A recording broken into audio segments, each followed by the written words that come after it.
everyone. Today we're thrilled to welcome Tommi Uito, the President of Mobile Networks at Nokia. With over 2 decades of experience, Tommi has led Nokia's innovation in 5G technology, making a significant impact on the telecom industry. Tommi's dedication and vision have driven groundbreaking projects, and he's known for his approachable and collaborative style. We're excited to hear his insights on mobile networks and his passion for telecommunications. Please join me in welcoming Tommi Uito. Thank you, Caroline. Kiitos. Tervetuloa. Kiitos paljon. Hey. Okay, so Tommi, your career in telecommunications spans over several decades. What initially drew you to this field, and can you share a moment or project that reignited your passion and reminded you just why you love this industry? Oh yeah, indeed. I've been with the company now for 28 and a half years. Wow. So almost 3 decades. Wow. And so what happened was I was living in the US, but I had met with my future ex-wife in Finland.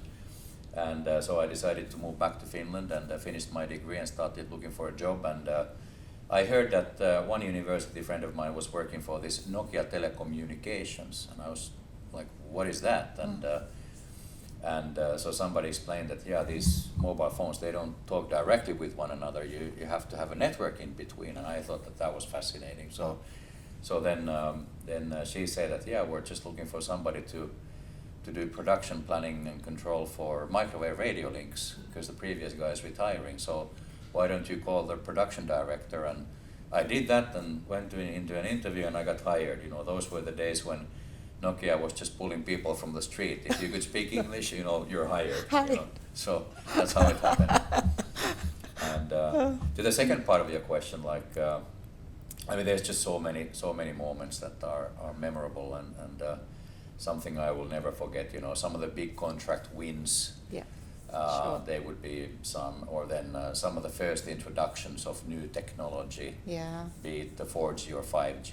You know. So because I've been through a few of them. So sure. Joining in the middle of 2G, but then introducing 3G, introducing 4G. Introducing 5G. And now preparing for 6G, so quite exciting. Yeah. And now I'm sure the next question is actually going to lead into that, Tommi. So very well thought through. So with the rapid evolution of 5G and the looming potential of 6G, so what do you see as the most significant challenges and opportunities for mobile networks in the upcoming future? Yeah, so challenges and opportunities. If we start from the challenges, so first of all, too many operators are just trying to sell 5G the same way as 4G, and they are missing the opportunity. If you look at who are the operators who have been most successful in 5G, they are the ones who have gone all in, like T-Mobile in the United States or Elisa in Finland would be a couple of good examples. Too many operators are just selling 5G the same way as 4G, and they are just competing with price. So it's race to the bottom. And then of course, if their revenue is not growing, then they cannot buy more from us. Right. So that's a key challenge, the monetization of 5G. But then in terms of the opportunities, there are many, of course. So one big untapped opportunity is the private wireless. So operators or us, doesn't matter who, selling private wireless connectivity to different industrial enterprise. It's all the enterprise who have some business processes where something is moving, something needs to be controlled, located, something either expensive or dangerous, or something whose location has to be determined accurately. So these are the physical industries, the first example was mining. So mining companies, mining vehicles, mining equipment. You have manufacturing with wireless robotics, logistics. You have airport operators. You have seaport or maritime operators for container handling and stuff. Yeah. You have smart agriculture. Then there's public safety, first responders, police, ambulance, and then increasingly also the military. Oh, wow. Where 3GPP commercial radio technology can be used. So very significant opportunities in private wireless. Another one would be fixed wireless access. So not all operators can pull fiber to the home or even fiber to the curb and then copper to the home. So private wireless fixed wireless access is a big business for some operators, bringing broadband connectivity to the home by having a device which is connected to the network over the mobile network, even if the device itself is not mobile but stationary, and then providing Wi-Fi to the home or office. Yeah, wow. Certainly so many changes over the years and decades, Tommi. Yeah, that's true. That's true. And every time we try to tap to some new opportunities and avoid the mistakes that we made with the previous G, because as an industry, there's some mistakes we've done as well. Yeah. But live and learn. Yeah, definitely. So next question. So what can you say about the Nokia Futures Lab here at UTS?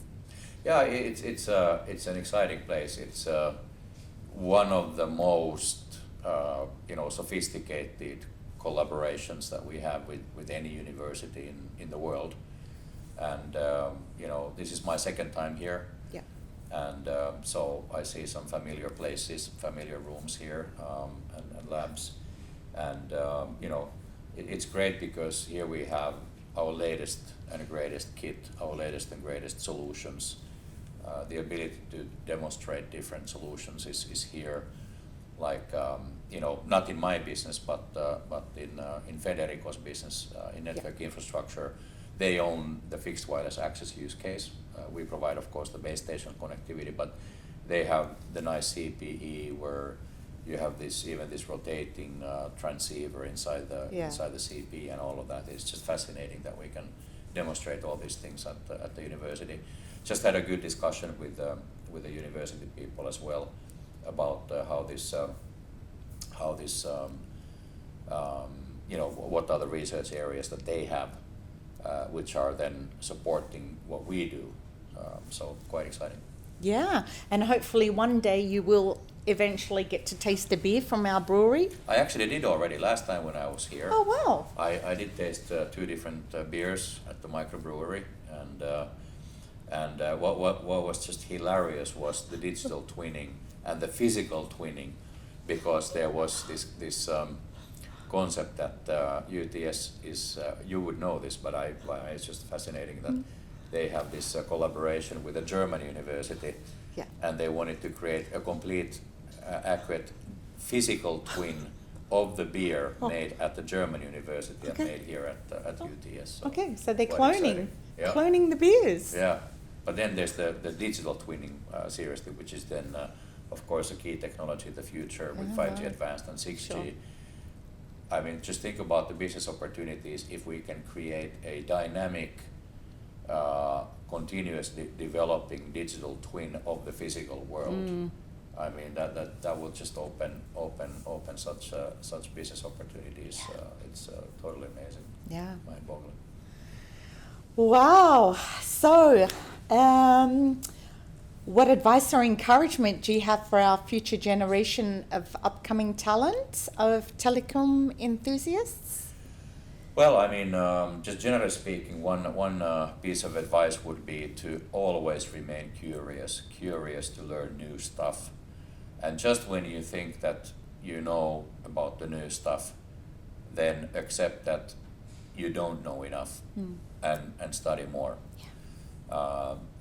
The technology development is just accelerating, and new things are just popping up. A specific area which I would recommend that everybody studies deeply would be AI and ML, which are of course interrelated, but to be specific, a little bit different things. But AI and ML would be something that I would seriously recommend that everybody in the area of technology needs to understand the basics, and not just the basics, but like not the 101, but the 102 course of AI and ML. That would be my recommendation. Definitely, and it's one of those things you can never become comfortable with, because it's just evolving, and it's, I think, pretty hard to catch up with it or stay caught up with it at times. True. But then the good thing is that it's the same thing for everybody. Yeah. So for all human beings. So Yeah. everybody has 24 hours in a day, and we all need some hours for sleep. Yep. Recommending 7, 8 at least. Yes, beauty sleep, yes. Yeah. Okay, and finally, we have a common question for all our guests. What's your favorite piece of technology and why? My favorite piece of technology, like what That you use? That All I right, use. let's do that one again. Oh no, that's okay. That's Oh. okay. No, I understand. This is a weird one. So, or silly one. I have my boat. The kind of boat I always wanted to have. And but I need connectivity to the boat. So my latest gadget that I really love is a device which I have on the boat, which is supporting all possible 5G, 4G, 3G bands, frequency bands, and then I can create Wi-Fi. So it's like CPE. Yeah. That's what it is. So and then it creates Wi-Fi for the boat. So when I'm in the Finnish archipelago on the boat, everybody has great Wi-Fi because the boat is connected over whatever 5G, 4G, 3G spectrum is available. And there's 2 SIM card slots. So one is with the operator called Telia, and the other one is with Elisa, so that if the coverage of one of the operators runs out, then the device is switching to the other one. And I was wondering if I should buy that gadget, that device for my boat, and a friend of mine asked, who do they do this for if not for people like you? So I decided to get one. So that's my favorite new piece of technology. There you go, fantastic. Well, Tommi, welcome to Australia. Thank you. We're glad you made it. We wish you a very pleasant rest of your stay. And honestly, from all of us at Nokia, thank you for joining us. We know how difficult it is for you to travel and be everywhere at once, and so we really do appreciate it. And yeah, wishing you all the best, and we hope to see you back soon, Tommi. Thank you. Great. It's thank you for having me here. We have a couple of important customer meetings, and Yeah. as I said, we met with the academia as well, and always great to be here in Australia. I still have to practice my Australian accent a bit more. But, G'day. G'day, mate. G'day, mate. That's not a knife. This is a knife. Knife. So I still have to practice. I know it's not that good, But I can teach you a couple of songs that makes it really easy. Yeah, Anna Wills when she was still with us. Oh, yeah. Oh, Anna Perrin. Perrin now. Yeah. So she gave me this book which has Australian phrases Slang in and there. slang. So that. Yeah. But I have not had a chance to read it. I can should practice with you, Tommi. Yeah, okay. When I'm in Espoo next. have. Yeah. So we have to. I have to show you the book, and then you can teach me how to pronounce Yeah. those words. Yeah, just like my Finnish, my tervetuloa, Yeah. my Exactly. kiitos. Kiitos. Yeah. We won't get into the swear words, No, but that's okay. but thank you, Tommi. Thank you. Thank you. Thank you for having me. Thank you. Kiitos.